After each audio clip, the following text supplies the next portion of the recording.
Hey, Salvador Briggman here. Welcome back to the Crowdfunding Demystified YouTube channel. And today I want to talk about when it comes to pre-orders versus Kickstarter, which one is a good fit for you and what are some of the similarities and the differences between doing a Kickstarter campaign or running a pre-order campaign on your website.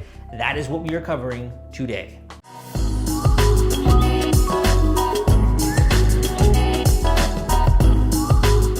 Okay. So let's get into this. What is the difference between doing a Kickstarter campaign or just running a pre-order campaign essentially on your own website? Well, this is, first of all, a really good question because there are a lot of similarities and it can be very easy to get confused between the two. So I kind of want to clear up the differences here first, and then a little bit of strategy and some of the things that you can do in order to be more successful depending on the route that you're going down. So first of all, when it comes to Kickstarter, Kickstarter is obviously public, number one.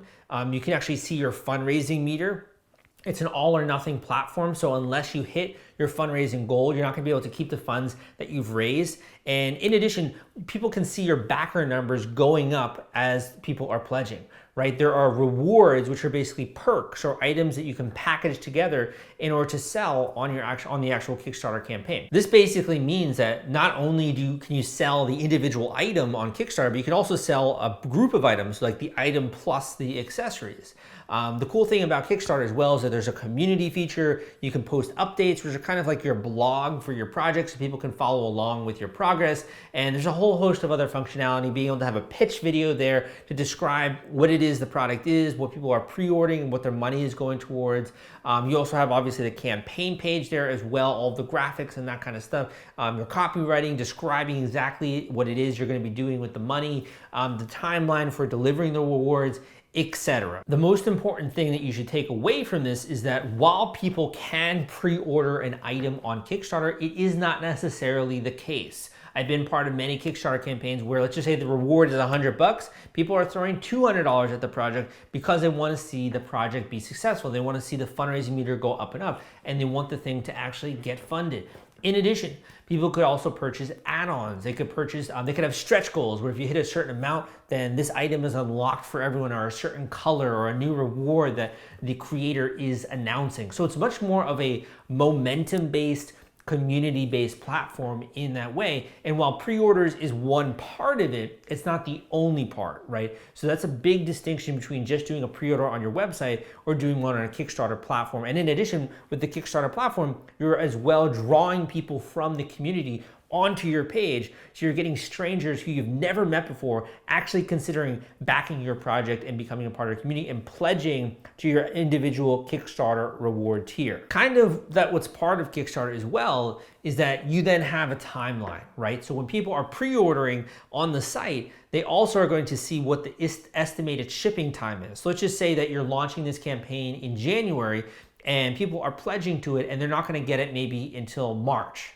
or they're not gonna get it until the summer, right? April, May, June, then that could be the case. So along with Kickstarter comes this longer delivery timeline than if you just bought a product on Amazon or something like that. That's another kind of inherently thing baked into the platform. And as I'm gonna get to in just a second, some of the similarities there with a pre-order, but also some of the differences. With a pre-order, the hard thing about pre-orders is that there is no like one size fits all, right? You could have people who are doing a pre-order and are listing out how many items have been purchased. You could have someone doing a pre-order where it's none of that information. There's no social proof, what I call with the marketing, and it's just you can pre-order this product. There's no information on the number of people who have backed it before you or pre-ordered it before you, or no information on the total revenue of sales up until that point in time. So pre-orders can really change based on the marketer who's running that particular campaign, and also obviously the functionality of the site that the person is setting it up on. If they want to do Shopify or they're doing a WordPress website, right, with WooCommerce or some other kind of a plugin, it's really going to vary because there isn't one size fits all when it comes to the pre-order. This YouTube video is sponsored by The Gadget Flow. The Gadget Flow reaches over 28 million people and they've been around since 2012. They're Indiegogo and Kickstarter experts. They featured over 5,000 crowdfunding campaigns. If you have a tech or design campaign, it is a great platform to generate awareness and get backers. Check them out at thegadgetflow.com/submit and list your project today. The cool thing about that, though, that I like is that there's a lot more customization and flexibility when you're setting up your own website. So not only do you control the actual pre-order order form, right, or the button or the call to actions, and do you even want to have a pitch video there or not? Do you want photos there or not? You control all of the functionality and the look and the feel and the design of the pre-order page. But in addition, you control the checkout page, right? So on the checkout page, you could recommend other add-ons or other upsells, or you could have a countdown timer on the checkout page. You can have all these different little things that doesn't necessarily come baked in with Kickstarter's functionality. So if you're an advanced level marketer, it can be really kind of like your own playground, because you can do social proof, you can create urgency, you can tell story more. There's a lot of stuff that you can do, that all these different reasons why people take action, which I document in my book, The Kickstarter Launch Formula, also available on Audible. A lot of these decision mechanisms, right, that get people to actually pre-order or back a campaign, you can build in. So there's a lot more flexibility with an actual pre-order site that you set up yourself. Along with this kind of functionality difference, there's also a lot of flexibility with when you choose to fulfill your rewards. And even if you do say like the exact date or when you're going to be fulfilling them, right? So you could just be doing a pre-order in order to collect interest, right? And maybe say once we get to 500 pre-orders, we're then going to make the thing. Or you could be doing a pre-order where it's like, people, no matter what happens, you're going to be going forward and we're going to be shipping out the products at this later point in time. So it also kind of varies, and it depends a little bit there. Another thing with doing a pre-order is that because it's your own website, you also open up a lot of the other tools that you can use. You could have an online chat feature where a customer service representative is there 24/7 or to answer questions. You can install Facebook Pixel very easily on that website, as well as a whole host of other tools.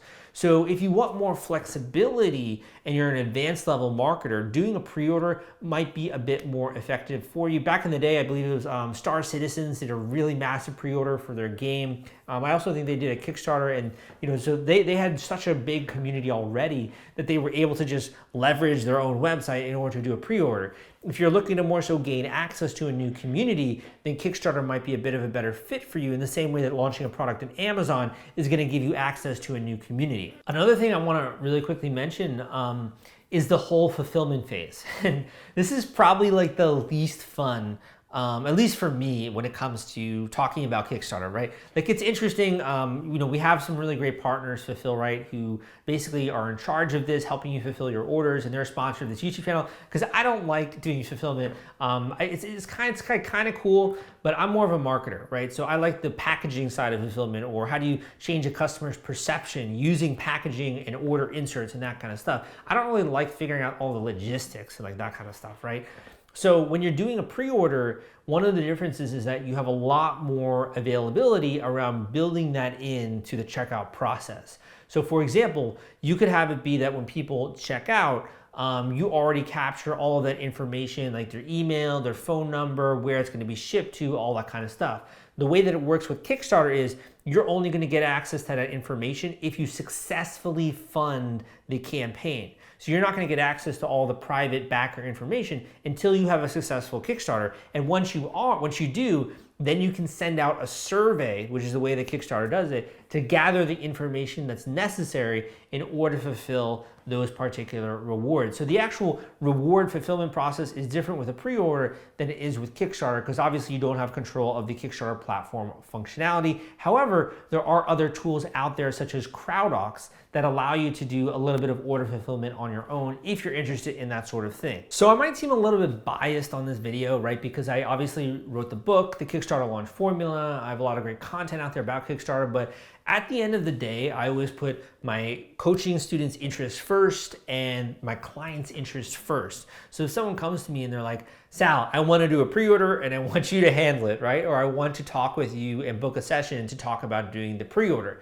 That's fine with me. I'm not going to try to steer you to like another site or something like that. I'm going to share with you how to do it most effectively in the ways that you want, because that's obviously the result that you're looking for your business. If you're trying to come to me and you're like, Sal, I want to do a Kickstarter, then naturally we're going to focus the strategy on that. So I don't think it's like it's necessarily an either or. You could also do both. You could run a Kickstarter for maybe one of your products and then do a pre-order in the future. or you can try first with a pre-order in order to test demand through what I call a testing phase with your Facebook ads, where you can just gather demand and see, will people convert and purchase your product on your own website? And then you could run a Kickstarter, right? Once you've validated the demand. So they can, in some ways, work in tandem. And if you want to talk about how that could work for your upcoming product or your business, you can always book a one-on-one coaching call with me down below. We can go through an hour-long intensive session talking about all the different facets of your product. I can really familiarize myself with what it is you're trying to accomplish, and we can kind of tailor make a strategy for you. So if that sounds interesting, you can book a one-on-one coaching call with me in the link in the description down below. I hope you enjoyed this video. Give me a thumbs up. If you did, come subscribe to this channel if you want more content like this. Look me up on Instagram under my name, Salvador Briggman. It will pop up. You can see some of my new videos that are coming out there. Hope you like this content, and I will see you next time.